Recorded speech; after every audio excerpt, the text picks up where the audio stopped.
The woman was sitting on the sofa in the living room of her beautiful mansion, leaning forward and covering her face with her hands.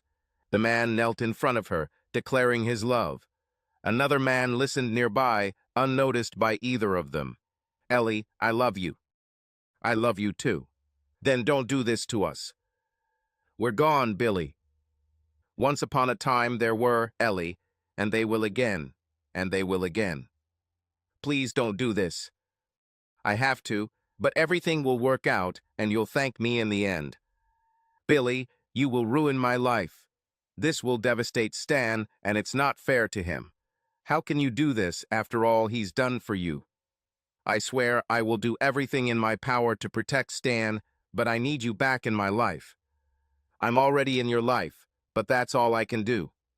No, Ellie, there will be more, and it will be good. I can't. I don't want to. No way. Ellie tried to gently refuse Billy. He was one of her husband's oldest and closest friends, but his obsessive behavior now threatened her relationship with her husband. This was unacceptable. We loved each other once, Ellie, and we will love each other again. It was at school, Billy. I don't love you like that anymore. If you loved me as much as you say you loved me, you would let me go. That's the only thing I can't do. Sorry, Billy, but that's not going to happen. Ellie, remember the New Year's party? I remember something. What do you mean? Remember the bathroom. I remember being in the bathroom. I remember how you came in. I went into the bathroom with you, Ellie. We did something. What the hell did you do, Billy? I made you, Ellie. Well, I didn't quite do it, but I got you. I took the photos, Ellie. People will think we did something if they see these photos. Crap, it's not funny. Billy, please. I beg you, do not do that. This will devastate Stan. He won't understand. This will cause him a nervous breakdown. He'll never know, I swear. I'll take this with me to my grave. I will never do anything to harm you both. You must trust me. As long as we're careful, he'll never know. Billy, please. I have to do it. We have to do it. Ellie was already crying. Billy, after all he's done for you, how can you do this? Please do not cry. Everything will be fine. Do you think this should work? Listen, Stan is leaving on a business trip on February 2nd and will be gone until the 12th. I am also planning a business trip and will leave on the 4th. I'll go and spend a few days taking selfies and sending them to Alice, then come back here on the 6th. We'll spend Saturday together, rekindling our love for each other, then I'll fly out on the 8th and spend a few more days sending back more selfies. Nobody will know I'm here. Ellie thought quickly. She met Billy when they were both in 8th grade. Ellie was a thin, clumsy girl, one of the smartest in school. Billy was the bad guy. Surprisingly, they became friends and started dating when they entered high school. Ellie lost her virginity to Billy and believed then that they would be together forever.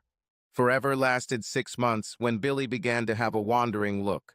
Billy actually dumped her gently, and they continued to be friends.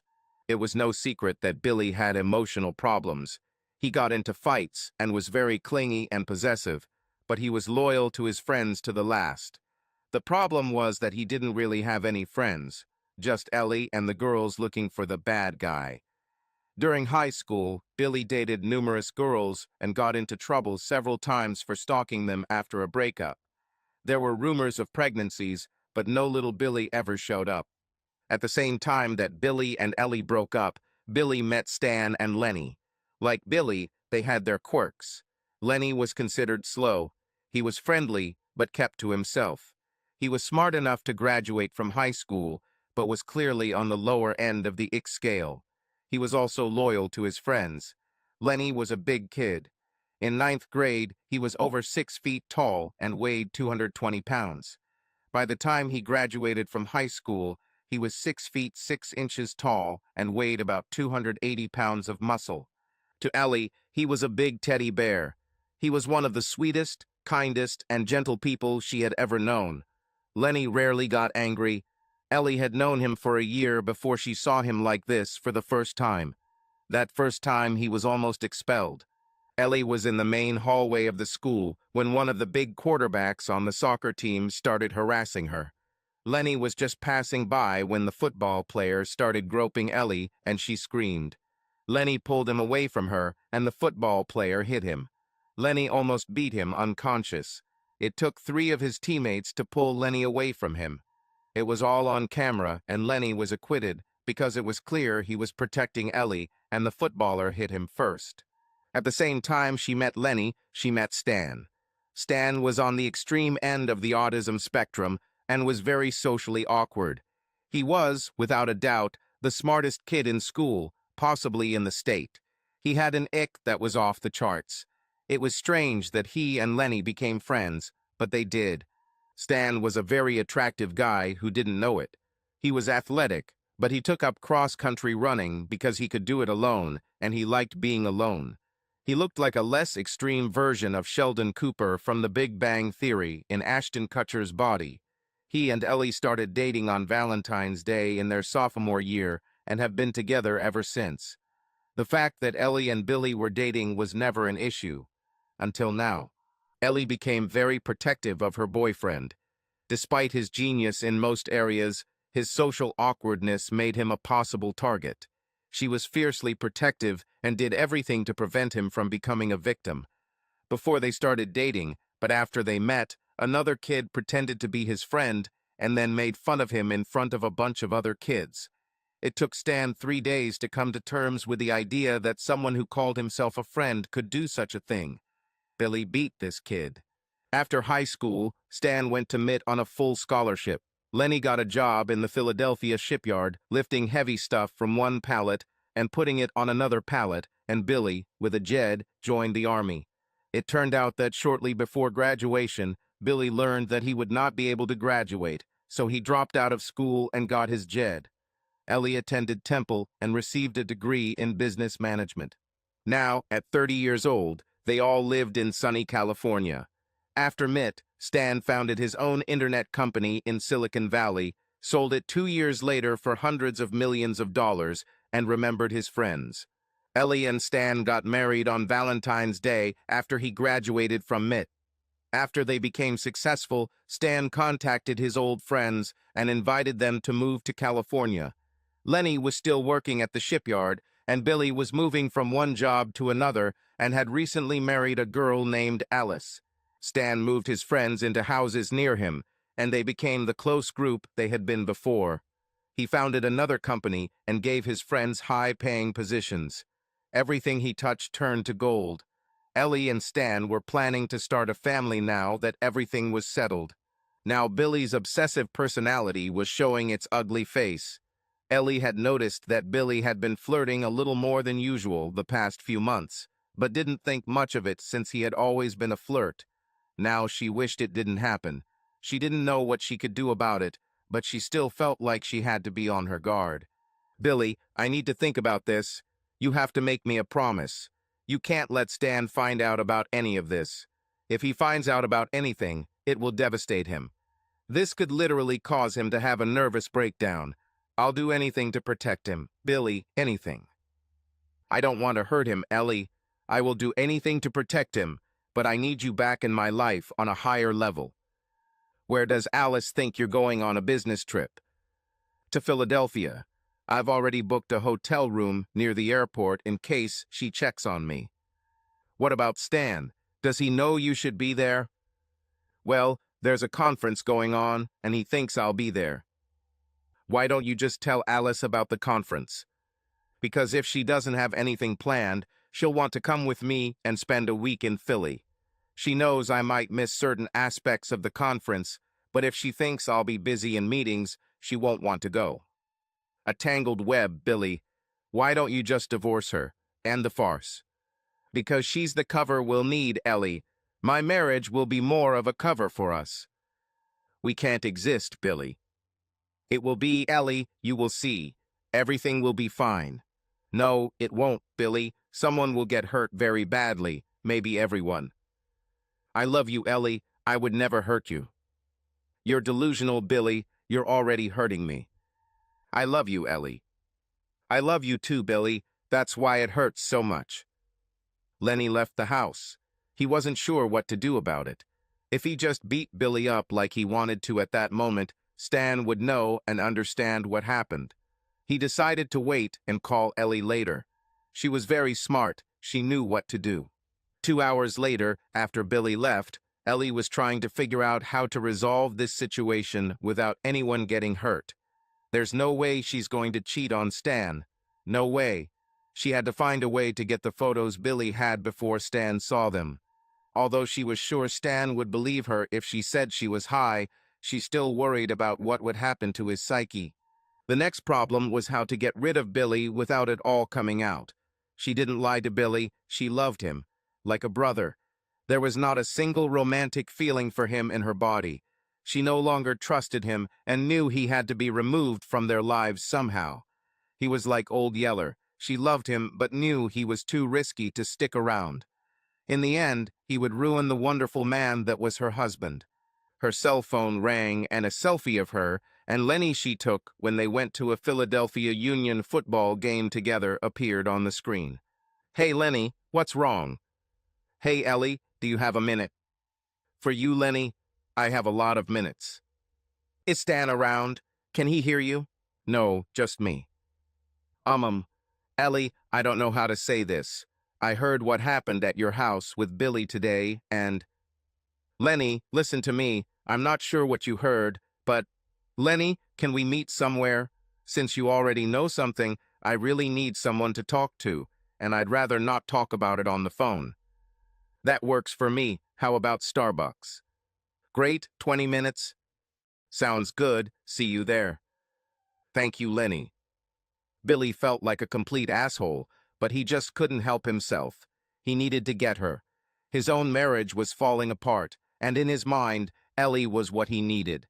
He knew he couldn't have her completely. She would never leave Stan, but just having a piece of her would bring the stability back into his life that he needed. At least that's what he rationalized. Billy didn't actually have any photos of Ellie. He was surprised she didn't demand to see them. He went into the bathroom when Ellie was there, but only because he heard her when she started throwing up. He stopped by to make sure she was okay and later decided to use it to his advantage. He didn't even drug her. In her mind, she hadn't had enough to drink, and he let her believe what she wanted. In fact, she had been drinking all day. The fact is that she was not a drinker and was, as it were, a lightweight. Now that the die had been cast, he was going to go to the end. He planned to fly to Philly on the 4th and create an alibi for himself. He'll call Alice from Philly, send some local selfies, and head back to California on the 6th. He'll spend the weekend with Ellie, then fly back to Philly on the 9th and take some more selfies. He will return to California on the 12th as planned. He hated doing this to Stan, but his mind kept telling him that this was the only way to get his life back on track. Ellie was the answer. She was a calming force in his life. He should never have broken up with her when they were young. If they had just stayed together, maybe his life wouldn't have been so messed up. The more he thought about it, the more he was sure that his life would be better if he stayed with Ellie. He wasn't lying when he said he would die for either of them, but he felt like he was suffocating without her.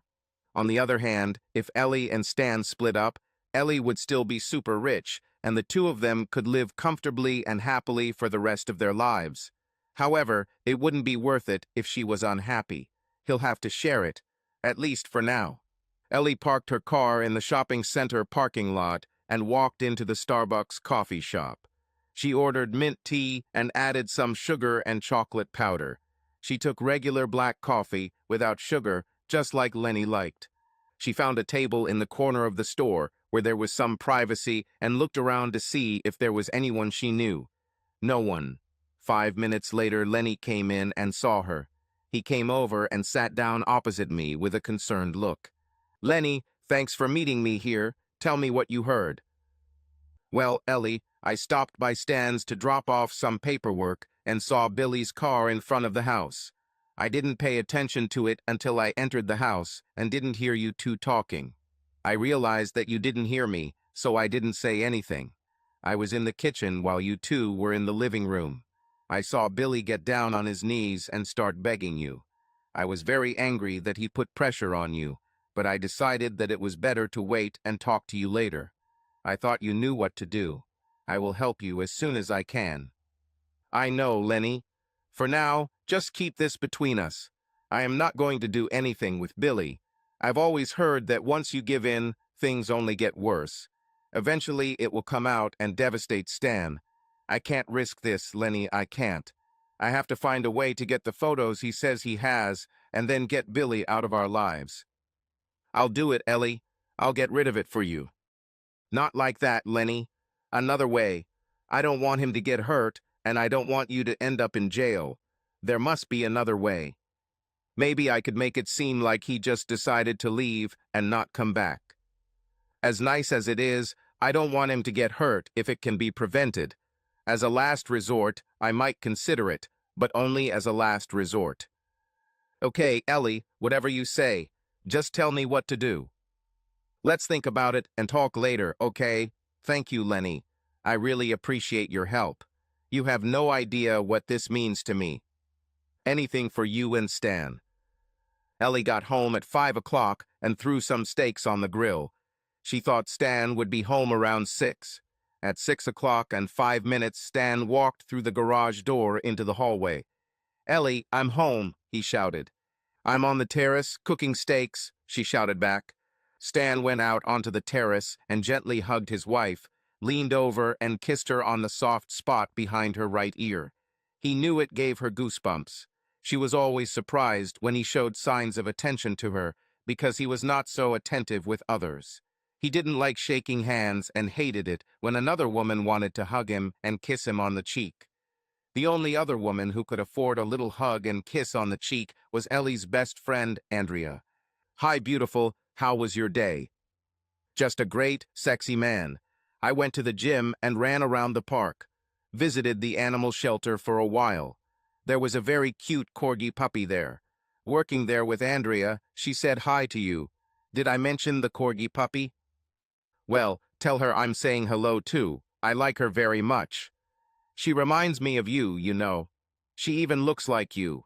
It's actually creepy how similar you are.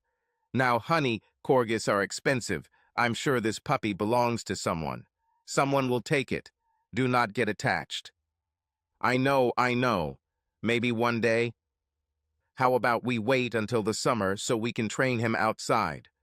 It was a statement, not a question. Is it true? Are you sure? I know you feel uncomfortable around dogs. Waiting until the summer will give me time to get used to the idea. Okay, Stan, that sounds perfect. I love you, darling. I still don't know what I did to deserve you. Yeah, well, you know I love you too, and you know I feel obligated to say it every time you do. So, I love you too. I know, I just wanted to hear you say it, Ellie laughed. Go wash yourself, I'll prepare dinner. Fine. By the way, I made a reservation for us for our anniversary, so don't make any plans. That's great. Where are we going? She asked, smiling. Stan was not inclined to surprise her. Usually, he discussed everything with her in advance. Since he didn't like surprises, he thought she didn't like it either and thought he was being affectionate. Well, it's a surprise, but I'll tell you if you need to know. No, dear. I love it when you give me surprises. I can't wait. I love you. Stan took a deep breath. I love you too, but if you can't wait, I'll tell you. No, fool. I mean, I'm excited for the surprise, but I'll wait until Valentine's Day and I'll be surprised. I love it when you surprise me. You're weird, he laughed. I'm going to wash myself. I love you, Ellie screamed as he closed the French door to the terrace. Stan stopped outside the door and pressed his forehead to it, then stepped back, opened the door again, and walked out onto the terrace. I love you too. Can I go wash now? Yes, sexy man. She giggled. She won't hurt this man. She will do anything to resolve the situation with Billy without hurting Stan. The more she thought about it, the angrier she became at Billy. She understood that he had a personality disorder, but she couldn't be the one to put up with his problems. A few days later, she received a call from Billy. Hi, Ellie. Are you busy? Hi, Billy. No, I am not busy. What happened? How about lunch? Certainly. What about Antonio? It's quiet there. How about a food court in a mall? Bill took a deep breath. Good, good. I was hoping for something more intimate. I don't do private things, Billy, but I think we need to meet. That's what I was hoping to hear, Ellie. A little after noon, Ellie parked in the mall's parking garage and walked up the stairs to the second floor. She walked to the center of the mall and entered the food court, then found a table in the corner and sat down with her back to the wall. She looked around again to see if she saw anyone familiar. No one. Billy arrived a few minutes later and sat down opposite her. Hi, Ellie. Good to see you. You look beautiful as always. Billy could be a seducer. She knew in hindsight that the best thing that ever happened to her was Billy leaving her. At school, she believed that he was the love of her life, and they would be together forever. She knew now that he was broken inside and would never be truly happy with any woman he was with. Billy, I implore you to reconsider your decision. I don't love you the way I did then. Ellie, take your time. Are you hungry? What should you order for lunch? I'm not hungry, Billy. Okay, I'll get myself a salad. Be right back. Could you get me a Diet Coke, please? Anything for you, beauty. Billy returned a few minutes later with a salad and 2 drinks. Okay, Billy, what do you want to talk about? Like I don't know.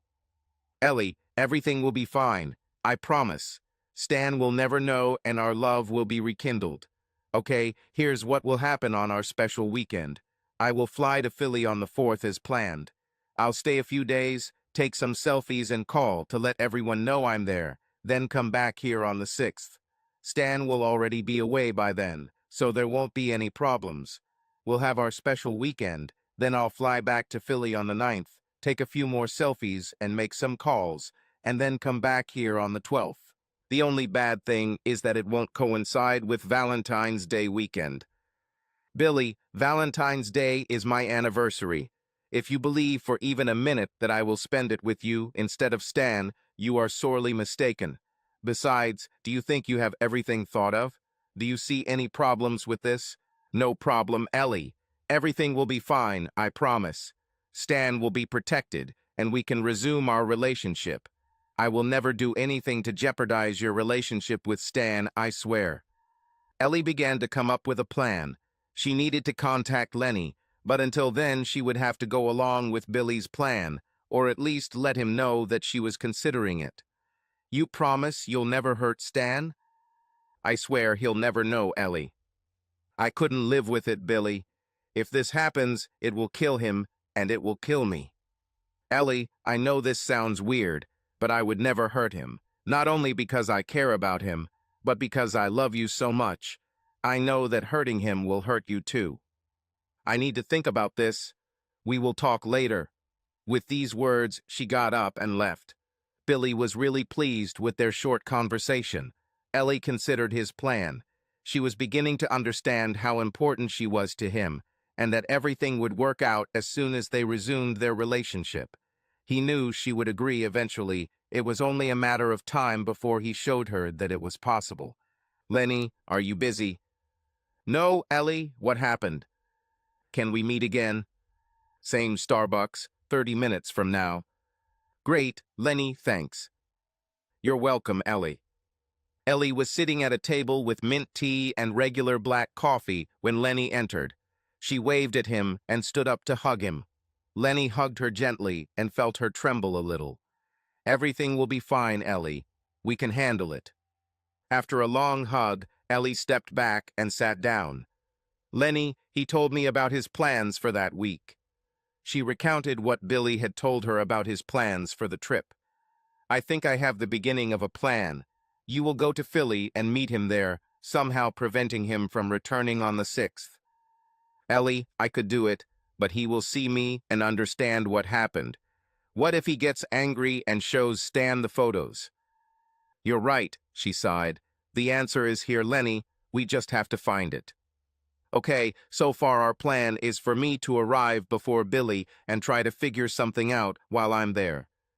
Okay, Lenny, I don't know how to thank you for your help. That's what friends do, Ellie. Billy is not your friend. He wouldn't do this if he were your friend. He must go. He's sick, Lenny, but you're right. I can't let his problem become my problem. I won't let him ruin Stan's life and mine. Just please don't hurt him if it can be prevented. Ellie, he's not my friend anymore. Someone who hurts you cannot be my friend. If all this goes wrong and he does what he threatens, I will punish him. That night, lying in bed, Ellie thought about her problem. Stan slept calmly next to her after violent intercourse. One thing was clear about Stan: he was insatiable. Despite his social awkwardness, he was a completely different person around Ellie. He idolized her and was as passionate as a man could be. She was confident that once she stopped taking the pills, she would become pregnant within a week. It was Wednesday, January 28th. She had 1 week left before Billy left for Philadelphia. Lenny was planning to leave for Philly this Sunday, the 1st. She had already made all the reservations for Lenny and put him up at the same hotel, the Marriott near the Philadelphia airport, where Billy was supposed to be staying. On the 4th, he will leave this hotel and stay at another hotel nearby. She reserved a car for him. She hoped Lenny would figure out a way to hold Billy without letting him know he was there. Otherwise, she'd have to think on her feet when he returned. There were several ideas that they exchanged among themselves. One was for Lenny to try to hire sex services to distract him, but that would only end up delaying the inevitable. That was the problem with every idea they had. They kept delaying the inevitable confrontation with Billy's attempt to rekindle their past relationship. Ellie thought about the possibility of blackmailing him back, but his marriage was already on the rocks. If he completely fell apart, he would be even more close to her. While she couldn't get rid of the photos, she would have to carefully lead him by the nose. Ellie gave Lenny enough money to use for any opportunities that arose. They also bought burner phones for communication while Lenny was in Philadelphia. Only the numbers of these two telephones were programmed into the phones. Lenny landed at Philadelphia International Airport on Sunday evening and headed to the rental car counter to get his car keys. He went to the hotel and checked in, then headed into town. He went to South Philly and looked at places where he thought Billy might be. Even though Lenny was a little slow, he definitely had street smarts. He also made a few friends over the years working at the shipyard, and many of them might not be the nicest guys when they needed to be. The only problem was that Lenny didn't want anyone to know he was in Philly. As Lenny was walking through South Philly, he turned the corner on a small street, and there was a small alley on his right. He heard the sounds of a struggle and the screams of a young woman. While many people would have walked by without interfering, Lenny was not one of those people. When Lenny reached the end of the alley, he heard a struggle behind a dumpster that was blocking his view. He heard someone say, "Shut up, bitch." Then the sound of a fist hitting the body. As he walked around the dumpster, he saw a young Hispanic girl fall to the ground. The three Hispanic men simultaneously turned and looked on Lenny. One of them was within reach, and the other two were about 8 feet away. It was obvious that whoever was within range had hit the girl. Without thinking, Lenny hit him in the temple, and he fell like a bag of rocks. The girl moaned but did not move, lying next to the man Lenny had just hit. "White guy, I don't know what you're up to, but you just signed your own death warrant. First you die, then she dies, after we've had some fun with her." Lenny wasn't too worried. He weighed 280 pounds at 6'6", and probably weighed more than those two combined, and they didn't have a gun. He thought his chances were good. One of the men rushed at Lenny, and a fight began. The two hit Lenny several times, but it didn't really affect him. At one point, Lenny was able to grab one of them and slam his head into the steel edge of a dumpster. One left.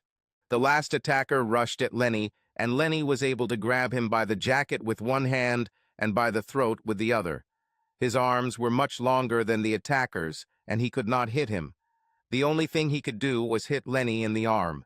Lenny pinned him against the wall, holding him a foot off the ground. He heard the girl moan, but heard nothing from the other two. He was angry and began to squeeze his captive's throat when he heard several voices behind him. "Damn, it's a gee on the ground. Enough. White guy, stop, or I'll shoot you in the back. Juan, go see how she is. Put it down, white boy. I won't let him go, Lenny replied. He was going to hurt her. Who are you? What are you, a superhero? Why do you care? Because he was going to hurt her, so I helped her. Lenny heard the girl named G begin to come, and Juan helped her up. Lenny held the last of the attackers by the throat so that there was a villain between him and the one who spoke.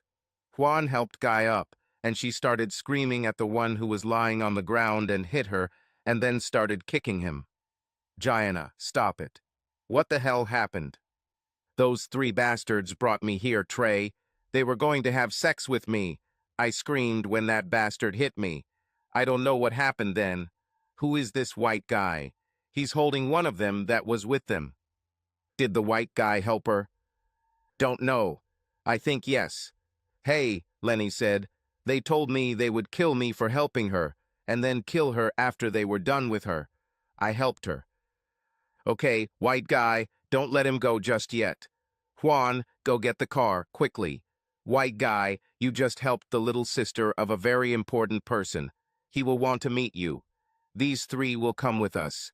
You better come with us and meet Julio. No, I'll just leave. No, white guy, you're coming with us. If you speak the truth, you have nothing to fear. If you lie, you have something to be afraid of. At that moment, an old Ford Crown Victoria pulled into the alley and the trunk opened. Trey and Juan threw the two, still on the ground, into the trunk. Then Trey told Lenny to throw the last one on top of them. Okay, white guy, get in the front passenger seat. Just know that I'm sitting right behind you. Anything stupid, and I'll shoot you. Lenny sat down without a word and sat quietly. Juan got behind the wheel, Trey got in behind Lenny, and the girl got in behind Juan. They drove west of town into one of Philly's roughest neighborhoods and pulled into another alley near 63rd and Girard Avenues. At the end of the alley, the garage door opened and the Crown Victoria drove inside. The garage was very large and filled with cars in various stages of disassembly. Lenny guessed that it was a chop shop. At the far end of the garage, with cars on either side, the Crown Victoria stopped. Lenny stayed in the car until all three got out. Trey walked over to the passenger window and tapped on the glass. Come out, white boy, it's time to meet Julio. They left three attackers in the trunk. They walked down a long hallway at the end of the garage, and at the end of the hallway was a large office room. Trey knocked on the door twice and waited. 10 seconds later, everyone on the other side of the door heard, "Come in." The man sitting at the table was Hispanic and looked to be about 29 years old. He was dressed casually, but not like a street thug. Is this the guy you texted me about, Trey? Yeah, huge guy, isn't he? The man at the table stood up and walked around the table. He was about 5 feet 10 inches tall, not thin, but not fat either. He extended his hand to Lenny. Julio, nice to meet you. Jimmy, nice to meet you. They told me that you helped Guy in a difficult situation. Why? She needed help. Of course I needed it. What are you going to do with them? You probably don't want to know. Don't worry, you're fine. I owe you. Are you local? No. Are you like a Boy Scout? Are you just helping people? No. I just saw that she needed help. Are you going to beat them up? Do you really want to know? Yes. I'm going to kill them. Lenny was silent for about 15 seconds. Are you serious about repaying me for helping the girl?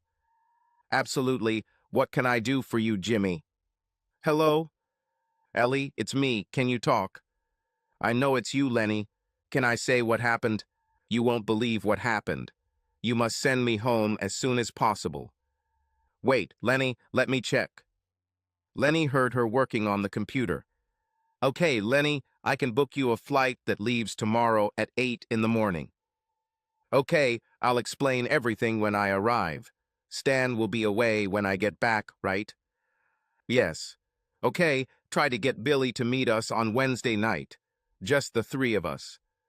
Okay, I won't tell him that it will be the three of us. I'll let him know that it'll just be me and him, and then you'll show up. Otherwise, he might want to take Alice with him. Okay, Ellie, don't cancel your room and car reservations. I'll have to go back. Okay, take a piece of paper and write down the flight information. Thank you, Lenny. See you tomorrow night, Ellie. Ellie hung up and picked up her regular cell phone and made another call. Andrea, I may need a big favor. Lenny got off the plane and called Ellie's burner phone from a burner phone.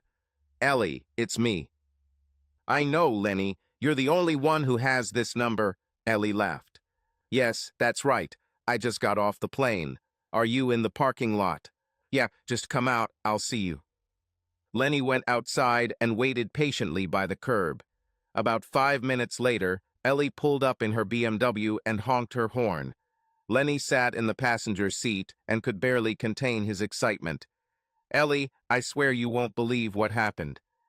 Are you going to tell? It was crazy. I walked past one alley and heard the screams of a girl. She was attacked by 3 bandits. They knocked her out and were going to take her by force and then kill her. I beat up these 3, and then the girl's friend showed up. Her name is Gianna, but everyone calls her Go, and they forced me to help them take these guys.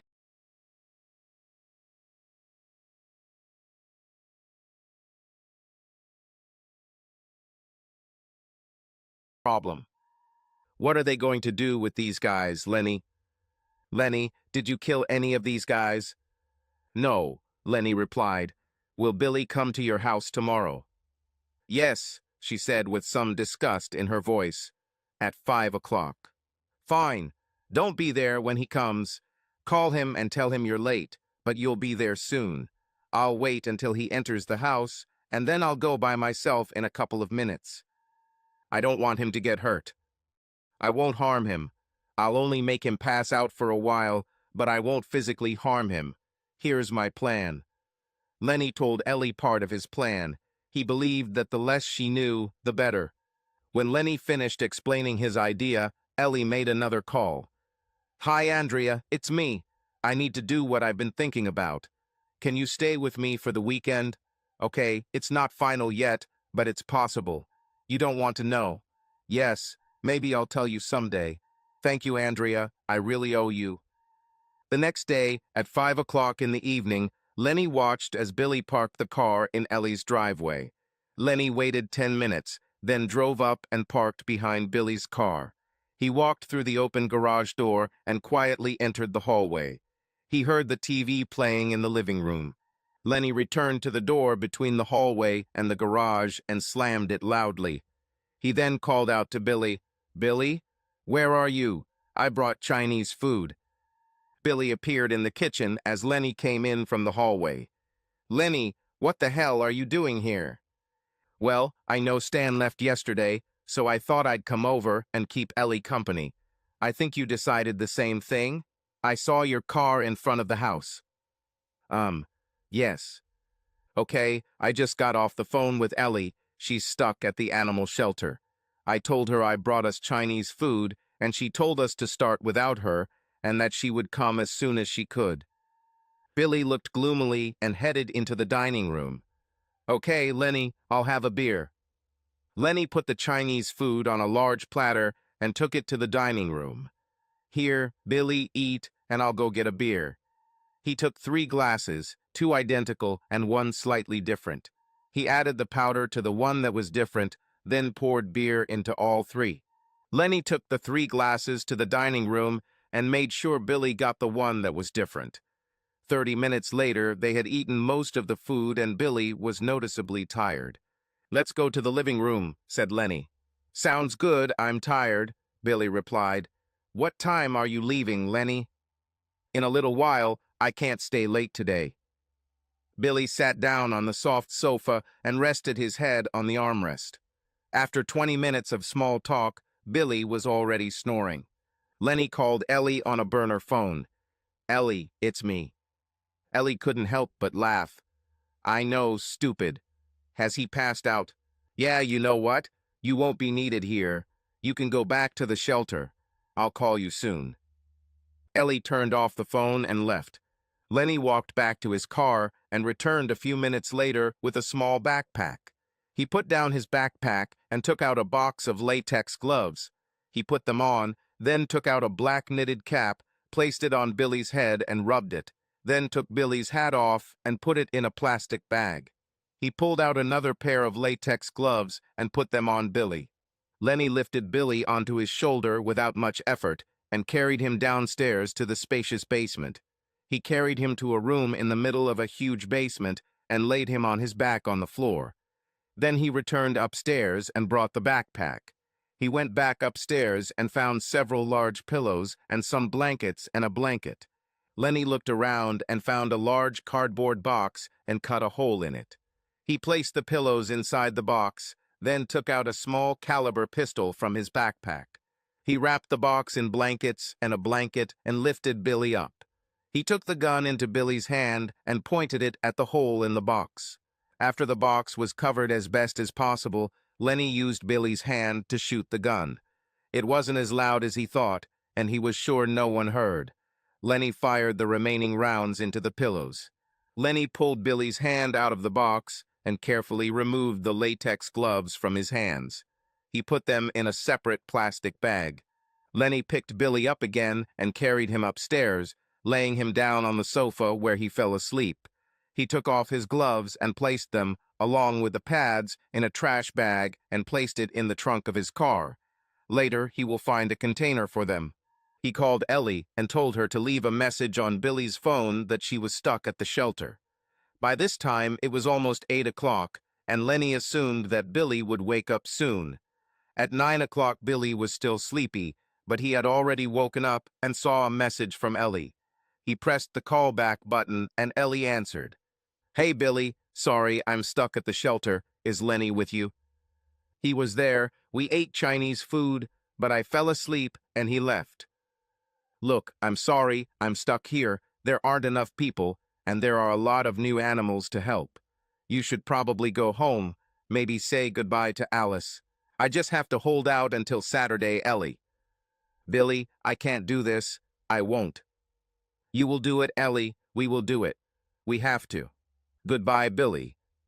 "Goodbye, Ellie. See you Saturday." Billy hung up the phone, stood up and stretched. He left the living room and went up to the bedroom. He went into Ellie's closet and picked out the underwear he wanted her to wear on Saturday and left them on the bed. He then left the house and drove home, finding that Alice's car was gone. He thought that she was somewhere with her latest lover, and found irony in that all his life he had been the one who cheated, and now he found himself married to a woman who did the same to him. He poured himself a beer and sat down to watch TV. At 11 he went upstairs and went to bed.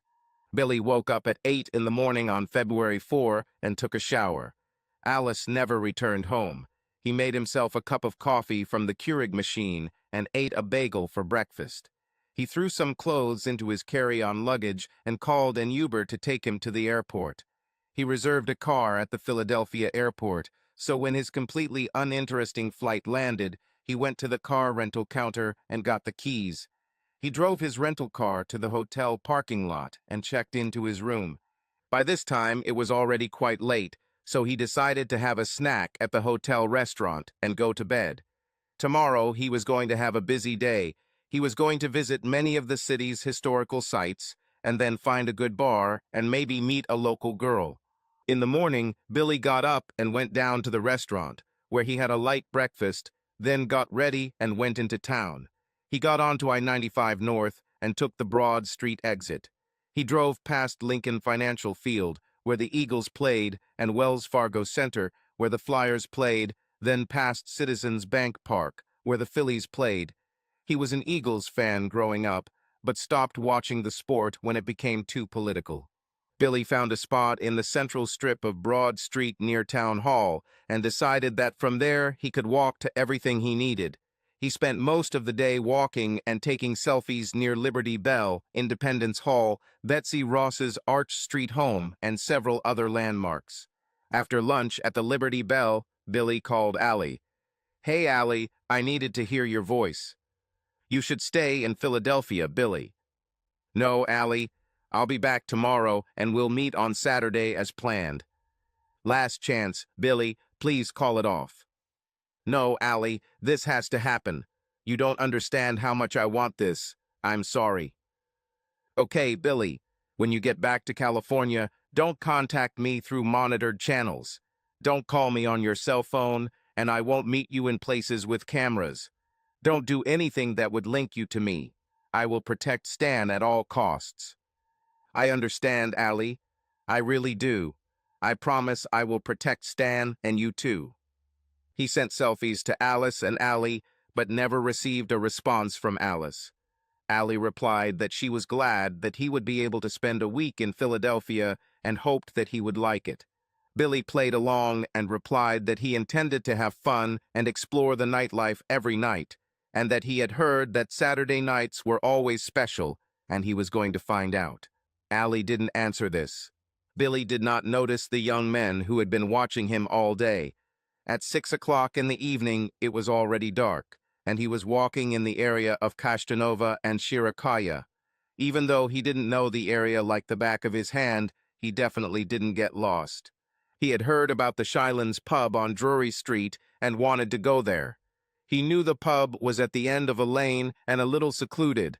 It was cold and windy, so there weren't a lot of people around when Billy entered the alley he thought was Drury. He was about halfway there and saw a pub sign when he felt a terrible blow to his kidney. Then he felt blows to his ribs from behind. Everything happened so quickly that he did not have time to react. The attacker, as far as Billy could see, was a 20-year-old Latino. What couldn't be missed was the red and white jacket he was wearing. As Billy lay on the ground, the assailant pulled his wallet from his pocket and took cash. He then took Billy's watch off and put it in his pocket. "I've never seen you here, bitch, but come again, we'll do it again." The attacker laughed, then walked out of the alley and turned right, still laughing. Billy began to come to his senses and tried to get up. He was confident that in a fair fight he could beat a smaller opponent and intended to do so. He emerged from the alley and saw his attacker half a block ahead. He started running to catch up with him and shouted at him to stop running like a coward. The attacker turned around, gave him the middle finger, then ran again. Billy continued the chase. The attacker always remained at the same distance. At some point, he saw the assailant turn onto Broad Street. As Billy turned onto Broad, he saw his attacker half a block ahead and began screaming again for him to stop or for someone to stop him. "Stop running, you coward! Come back! Come on, bitch!" The attacker turned around and spread his arms in a "come on" gesture, then ran again. "Yes, you better run. If I repeat you, I will kill you, bitch." At that moment, the attacker ran so fast that Billy could not catch up with him and disappeared. A small crowd gathered around Billy, and he told them what happened in the alley. He tried to raise his profile by saying that he was attacked from behind, and he was confident that he could beat his attacker if given the chance. No one in the crowd recognized the robber, but everyone saw him. They at least figured they'd be able to identify him if they saw him again. One person in the crowd captured the end of the chase on video, but did not capture the robber himself, only Billy and his screams. When he told Billy about this, he asked to forward the video so that his friends back home would believe him. This, of course, will be proof that he was in Philadelphia. Billy did not call the police, knowing that the chances of catching the attacker were almost zero. The only thing the robber took was cash and a watch. He left Billy's cell phone, car keys, identification, and credit cards. Billy decided to call it a day as he had a flight scheduled for the next day. He returned to his car and drove back to the hotel. I went to the hotel bar and drank a few beers, then went up to my room. From his room, he called Allie again. "Hey, beautiful, you won't believe what happened. I got robbed in South Philadelphia. Someone even videotaped the end of the chase. After I got attacked from behind, I chased him. But he ran like a coward." At the end of the chase, a crowd of people gathered. "I'll send you a video that someone took." "Wow, this is terrible. Are you okay?" "Yeah, I'm fine. My ribs still hurt, but I'll be fine." He took the watch, Allie. "The one you and Stan gave me for being best friends at your wedding." "It's just a clock, Billy. The main thing is that you're alive." Okay, enough of that. I'm looking forward to Saturday. Plans have changed, Billy. I'll come to you. I like the sound of that. Same rules, Billy. Don't call me. In fact, I won't even take my phone with me. I'll call you sometime on Saturday. Okay, Allie, you won't regret it. I already regret it, she thought to herself. At 5 p.m., Andrielli landed at Philadelphia International Airport, where they were met by Lenny. They drove north on I-95 and crossed the Walt Whitman Bridge in South Jersey. They went to an inexpensive motel in Gloucester, where they had already rented a room, and went inside. Lenny left Allie in the room and went to the nearest Wawa, bought a couple of sandwiches and a few drinks, and returned to the room. Allie, tomorrow night you're going to take Billy's car and go to a hotel further away from here and put this in his drink. He'll get sleepy and act like he's drunk and stoned. A girl will come to the room for money. She'll look a little like you, so Billy won't notice the difference. You'll take another room and stay there. Sometime in the middle of the night, you'll go back to the first room and sleep in a different bed. In the morning, you'll stop somewhere for breakfast, then you'll go back to town. Let Billy drop you off at your car, and then come back here. I'll meet you here. Lenny gave Allie 2 small bags containing measured amounts of white powder. Give him one of these. If he's still sober after half an hour, give him the other one. They won't knock him out completely, but he won't know what's going on. You're not going to touch him, are you? I won't touch him. I need you to send me a photo of his jacket when you first see him. Allie, as far as he knows, all that's going on is that he's meeting you for the night. If he thinks that you were together, but it's not like that, it's better, trust me. Have you thought of all this? I have new friends who help me. Allie woke up at 9 in the morning local time, and Lenny was already sitting at a small table in the hotel, looking at his phone. Good morning, Lenny. I'll take a shower, and then let's go find a diner for breakfast. Sounds good, Allie. They sat down in a small roadside diner that seemed all chrome and red vinyl and discussed what was going to happen. The only thing I want you to do, Allie, is talk to him about the attack. Let him be specific about where it happened. Maybe we'll drive by the place and have him point it out, but don't get out of the car. Remember, there are cameras everywhere. Make him angry and boost his ego. Ask him about the bar he wanted to go to, and that he should try to find it again since he couldn't go there that night. Lenny. Allie, trust me. Yeah, that's what Billy said. You have to trust one of us, choose who. Always to you, Lenny, always to you. At noon, Allie called Billy from another burner phone, which had been purchased by one of Lenny's new friends.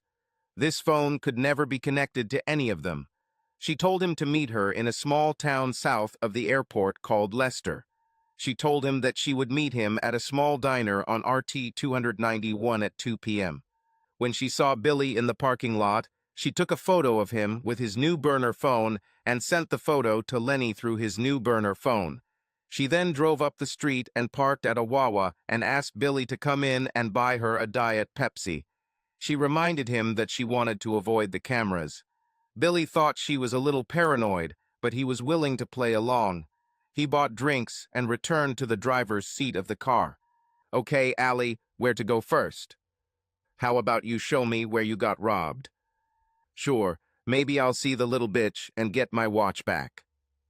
The clock isn't that important, Billy. Important to me, darling, important to me. It's the only thing I have from you and Stan that really matters to me.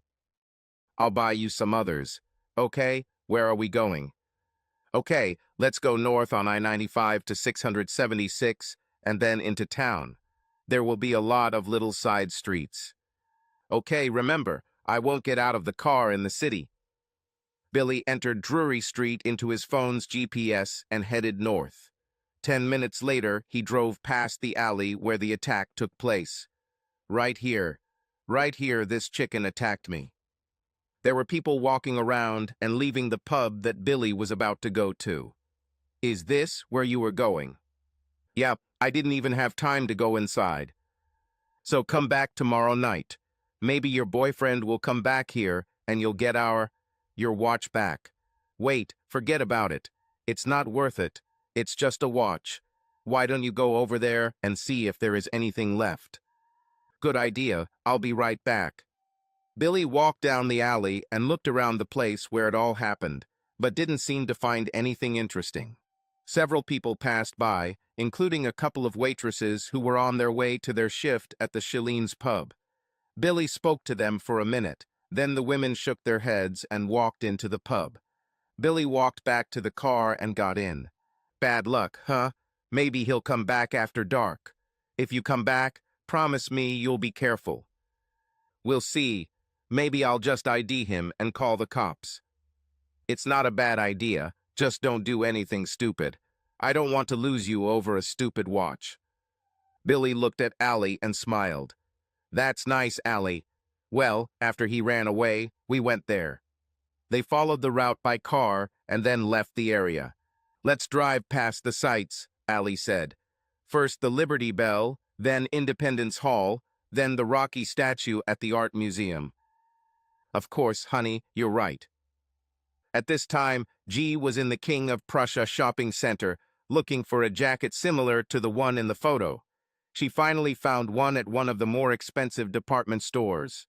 While she was there, she bought a gold chain for a man she had met as the White Guy, but now called the White Knight. She hoped the chain would fit his massive neck.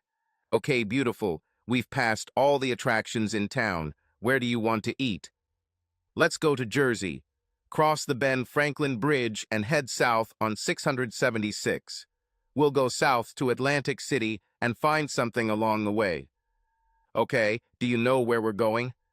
I did a little research. There are a few places we can stop that probably won't have cameras. As you say, beautiful. Billy's only concern was his burning need to rekindle their love. They found a nice restaurant about 30 minutes from Philadelphia and had a light dinner. Then we stopped at a liquor store and Billy went in to buy a couple bottles of wine.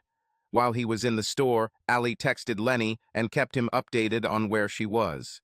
After a few more minutes on the road, Allie asked Billy to pull into the parking lot of an old motel that looked very well maintained. Billy went in and rented a room in the back on the first floor. The room was actually a suite with a common area and 2 bedrooms. The common area had a kitchenette, a table with 4 chairs, and a small living room. How about we turn on the TV, Billy? I'll pour us some wine. Don't get me wrong, but I need some alcohol. Okay, beauty, don't worry. This is just the beginning. You'll see it was meant to be. I'll do what I have to do to protect Stan, but it's wrong. I'm not like you. Please, Billy, I don't want to do this. Everything happens for a reason. You don't understand. I just do what I have to do, and you will do what you have to do. I love you, Allie, and you will love me again. I love you already, Billy, and you're right. I'll do what I have to do. Wait a little while. I'll pour us some wine. Allie went to the kitchenette and took a couple of glasses from the cabinet. She poured 1 packet of powder into 1 glass and filled it 3/4 full with wine.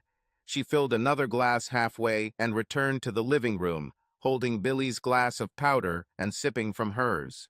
Billy took a long sip of wine and placed the glass on the table next to the couch he was sitting on. Allie sat down on a chair opposite the sofa and looked at him. I can't believe I'm here. You're making me break the promises I made to Stan. We made promises to each other too, Allie, Billy whispered. We were young. It doesn't matter, Billy said, taking another long sip of wine.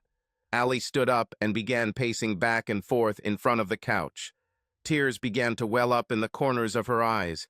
She took another sip of wine and looked at Billy. We must be drunk, Billy. I need some justification. Billy smiled slightly and finished his wine. Allie took his glass and returned to the kitchenette, taking an open bottle of wine from the refrigerator. Try to find some soft music, nothing loud or crazy. Without saying a word, Billy picked up the remote and began searching for music channels. Allie poured the second packet of powder into his glass and filled it almost to the top with wine. She didn't care anymore. She brought the glass to him and began pacing back and forth again. Everything will work out, Allie. Everything will work out. I know, I'm just trying to gather my courage. You need to give me some time. I've waited years, I can wait a few more minutes. Allie sat down in the chair and looked at Billy. She saw his eyes begin to close. He laid his head back and his eyes almost closed. Allie, sit with me. I'll sit down, just give me a few more minutes. Okay, Allie, I love you. I know, Billy, she whispered. Allie returned to the kitchenette and heard a soft knock on the door. She walked to the door, looked through the peephole, and saw a young woman who resembled her standing with Lenny. She opened the door, hugged Lenny, and cried quietly. I gave him both bags. I don't care anymore. Whatever happens, let it happen. The woman walked past Allie and entered the room. She walked up behind Billy and began massaging his shoulders. Okay, Billy, she whispered, for me to do this, you need to keep your eyes closed. I'm not going to tie your hands, but I will put a blindfold on you. I can't let you look at me for the first time. Maybe in time, but not tonight, okay? She almost whispered everything she said. I understand, honey. Things will get better, he mumbled. The woman took out what looked like a stocking and tied it around the back of Billy's head, then whispered in his ear again, if you take this bandage off, it's all over. I'll be yours for the night if you don't take it off. She walked around the front of the sofa, knelt down, and began to unbuckle Billy's belt. She looked across the sofa at Allie and Lenny, smiled, and nodded to them. Allie took one of the room keys and walked out the door with Lenny, closing the door quietly. Okay, Allie, she has the number for the burner phone I gave you last night. Keep it with you and go to the room at the back. Give me the keys to Billy's rental car. I'll be back. Lenny, you know I didn't want to do this to him, right? I know. Fuck him. He brought this on himself. Go to another room, Allie. Allie turned and went to the room at the end and went inside. Lenny got into his rental car and drove back to Philadelphia. The burner phone Lenny had given her the day before began to vibrate on the table next to the sofa. Allie immediately woke up and read the message. Passed out like a light. Knock on the door. She stood up and walked towards the room she started in. She knocked softly on the door, and a young woman opened it, smiling. He won't wake up for a few more hours. Your friends are on their way and should be here any minute. Give me the key to the other room. I'll go get some sleep. Tell Julio thanks for the business. Who is Julio? It doesn't matter. I thought you knew. At that moment, Lenny pulled up in Billy's rental car and approached them. It's done, Allie. You won't have to worry about him anymore after this weekend. Thank you. If you ever need anything, just say the word. Okay, you two chat. The unnamed woman said, I'm going to go get some sleep. Do you need a ride somewhere? No thanks, big guy. Someone will come pick me up later. With these words, she turned and went to another room. Where are you going now, Lenny? I have your car outside of Philadelphia. Someone will come get me. Tomorrow, stay with Billy until noon or so, then have him drop you off at the other rental car and head back to our room in Jersey. I'll meet you there. Thank you, Lenny. Thank you so much. I swear, if I can help in any way, consider it done. At that moment, a black Chevy Camaro pulled up with a young Hispanic woman behind the wheel. Please. The girl driving the Chevy got out and walked up to the two, hugging Lenny's arm and looking at Allie with a smile on her face. Are you Allie? Lenny can't stop talking about you and your husband. Allie, this is Gianna. We've been kind of hanging out lately. I see. I'm glad for you. Hey, Allie, try not to watch the news hard in the morning. It won't matter after this. Okay, Gianna. Lenny, can I talk to Gianna for a minute? Of course, I'll wait in the car. After Lenny got into the driver's seat of the Chevy, Allie turned to Gianna. Gianna, please be kind to him. If things don't work out, please don't hurt him. He's a special person, and now I feel like he's given me my life back. Allie, you're right, he's a special person. Allie noticed that the street slang had disappeared. I don't know where this is going, but I want to push it a little and see what happens. I think he's the nicest person I've ever met. Allie, he's talking about coming back here. He can't do it. He doesn't belong here. Gianna, tell Lenny to give you my number and call me in a few days. After Wednesday. Let's talk. By the way, what's with this slang? That's how we met. I'm going to fix it over time. I don't want to scare him. How did you meet someone like Lenny? Long story, we'll talk sometime. Okay, sounds good. I should go. It was nice meeting you, Allie. It was nice meeting you too, G. I can't wait to hear your story. A smiling Gianna turned and walked towards the black Chevy. Lenny got out from the driver's side, walked around the car, and opened the door for her. Gianna got into the car with a big smile on her face. After the door closed, he returned to the driver's side, and they drove off. Allie returned to the motel room and heard Billy snoring in one of the bedrooms. She went into the other bedroom and locked the door behind her. She didn't want him to wake up and expect a repeat of what he thought happened earlier. At 9 a.m. she woke up, went to the kitchen and made coffee. By the time the coffee was ready, she heard Billy in the bathroom. He walked into the kitchen and smiled at Allie. Hey, beautiful, how are you feeling? Not good, Billy. I can't go on like this. Don't worry, honey. Everything will get better. You'll see.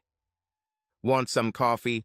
I'll leave this unopened bottle of wine with the maid. Do you want to save it for the evening? It's not going to be an evening. We can have breakfast, maybe hang out for a bit, and then it'll be over. I'll still leave the bottle just in case. As you wish. They drank coffee in relative silence for about 5 minutes, then Billy reached for the remote to turn on the TV. Billy, let's go eat. I'm hungry. Whatever you say, honey. They drove back down 322 towards Philadelphia and stopped at the same diner they had stopped at the night before and had a quiet breakfast. Billy, I want you to take me to my car. I feel very guilty about this, and I need to be alone to deal with this. Okay, honey, no problem. By 1 p.m., she was back in her car, driving in the opposite direction from Billy. He was heading north to Philadelphia, she was heading south to cross the Commodore Barry Bridge and return to Jersey. As she drove past the stadium where the Philadelphia Union played their matches, she thought about the times she and the 3 boys went to watch. Billy is such a jerk, she thought to herself. Allie was getting into Andrea's car at the airport after a long flight from Philadelphia. Andrea, thank you so much. I really appreciate all your help. So, how was your weekend? Everything you expected? You have no idea. How was your weekend at my house? Besides the jacuzzi and stuff, it's pretty boring. Nobody came in. Stan texted a few times, I answered, but no other problems. Ordered food on Saturday, used your card like you said. Andrea, I don't know everything that happened, but you helped me more than you know. Lenny said that soon I won't have any more problems with Billy, but I'm not sure about the details. What I do know is that I didn't have to sleep with him. Why did he want to ruin you and Stan? I don't know if that was his end goal, but that's what would happen if Stan found out that Billy and I were having an affair. That and Stan would probably have a nervous breakdown. I think Stan is stronger than you give him credit for. Maybe, but I don't want to take the risk. Billy isn't worth it. I have all your IDs and debit and credit cards. Allie handed the small envelope to Andrea. I put in some cash to cover all expenses. Thanks again, Andy. No problem. Okay, tell me. How about we wait a bit? Plausible deniability and all that. You know you're dying to tell me what happened, she said, smiling. Okay, Allie laughed. Actually, not much happened to me. I hung out with Billy, we went sightseeing, had dinner at a diner, rented a motel room. A girl came over for money to sleep with Billy, so I didn't have to. We got up in the morning. Wait. You hired an easy girl for Billy. Allie started laughing. No, someone else did it. After dinner, we rented a motel room and drank some wine. Lenny gave me something that I put in the wine to make him kind of high. Lenny came with this girl, and I went to another room for the night. Billy thinks we slept together, but we didn't. How does that get you out of it? I think Lenny's friends are setting him up for something, but I don't know exactly what. Lenny is due back tomorrow, and Billy and Stan are due back on the 12th. Do you want to stay with me tonight?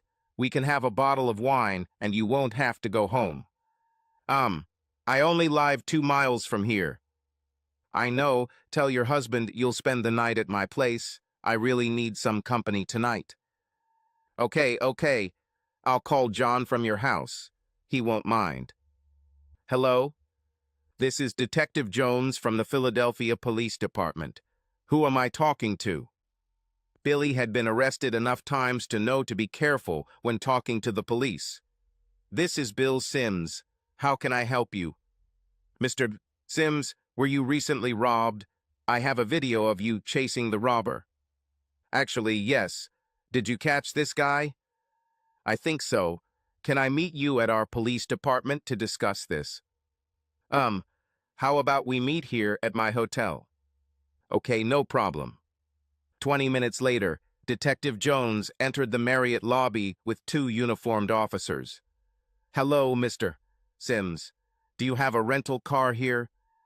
Yes, in the parking lot. White Ford Focus. Okay, I need to check her out. You caught my burglar, and you need to inspect my car. Mr. Sims, where were you Saturday night? None of your business. The detective looked at Billy silently for several seconds. Mr. Sims, I am placing you under arrest. You have the right to remain silent. If you waive that right, anything you say can and will be used against you in court. You have the right to an attorney.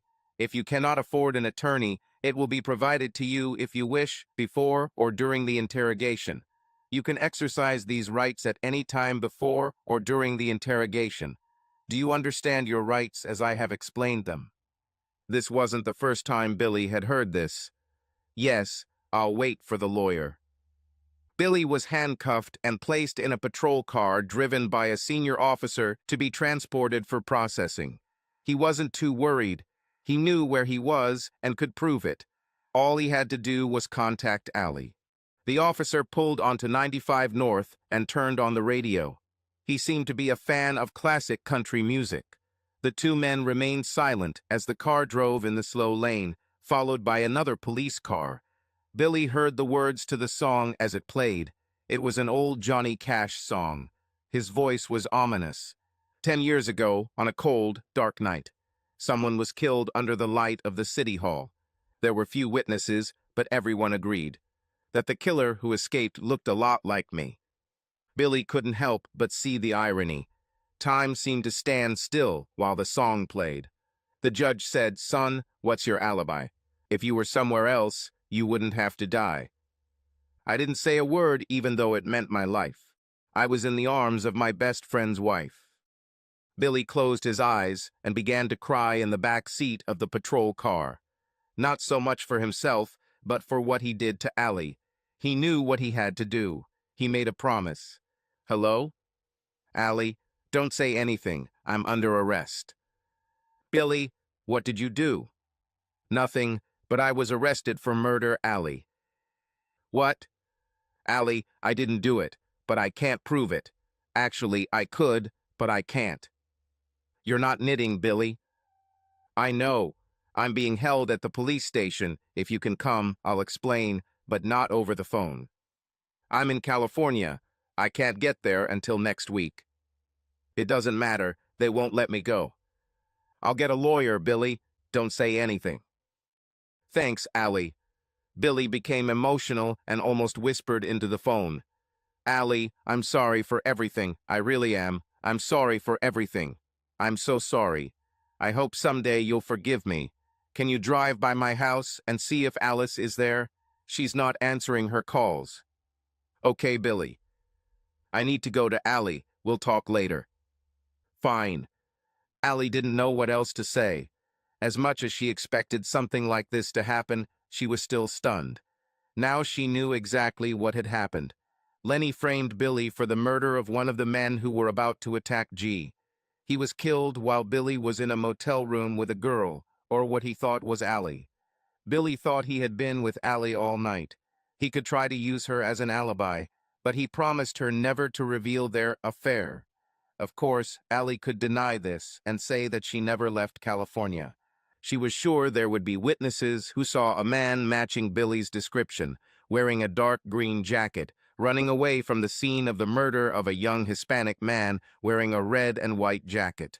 She was sure the murder victim was wearing a watch engraved with Billy's name and a touching message from Allie and Stan. She felt that Billy would take the blame without trying to involve her. She dialed Stan's phone number and told him about Billy's arrest. Stan said that one of his corporate lawyers would get a lawyer to defend Billy, that he loved her and would see her on the 12th. Allie drove to Billy's house and was surprised to see a moving van parked in the driveway. Several men were carrying furniture into a large truck. "Excuse me, is the owner of the house here?" She felt strange saying this, knowing that the house belonged to a subsidiary of Stan's company. "No, madam. She was here not long ago and left detailed instructions on what needs to be removed." "Okay, thanks." She took out her phone and dialed Alice's number. "Hi, Allie." "Hi, Alice. Moving." "Yeah, that's enough. He's crazy, Allie. He constantly accuses me of cheating. I swear I've never cheated, and lately he's become very scary. Watch out for him, Allie. He's obsessed with you." "Okay, Alice, take care of yourself." Allie realized that Alice would soon hear about the murder charge and didn't want to deal with it now. "Good morning, I love you, Stan." "I love you too, Allie." "Okay, handsome, what's on our agenda?" "Well, just a normal day. We'll have an early dinner, then go to a special place for your surprise." "Sounds great. Can't wait to see what the surprise is." "Should I tell you now? Well, if you can't." "Come on, I can wait," Allie laughed. "Any news on Billy?" "It's not going well. Witnesses saw him running from the scene, and in the rental car, they found latex gloves with his fingerprints and gunshot residue on them. They even found a video of him threatening to kill the guy, taken on his own phone.